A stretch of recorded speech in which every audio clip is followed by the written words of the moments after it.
Praise the lord.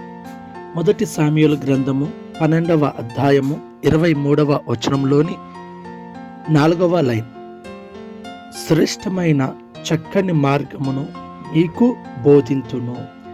ప్రియమైన సహోదరి సహోదరుడా, దేవాది దేవుడు నీకు శ్రేష్టమైనటువంటి చక్కటి మార్గాన్ని తెలియపరుస్తున్నప్పుడు మనం విని వాటి ప్రకారం నడుచుకోవాలి. కానీ ఈ రోజులలో చాలామంది కూడా తమకిష్టం వచ్చిన మార్గంలో కానీ, మనుషులు చెప్పే మాయ మాటల మార్గంలో కానీ, ఇంకా కుళ్ళు కుతంత్రాలతో కానీ నడుస్తూ నాశనమును శాపమును కొని తెచ్చుకుంటున్నారు. అయితే ఆ శాపమును నాశనమును తీసివేసి నిన్ను నీ కుటుంబాన్ని ఆశీర్వదించడానికై దేవుడు నీకు ఒక మంచి మార్గాన్ని తెలియపరుస్తూ ఉన్నాడు.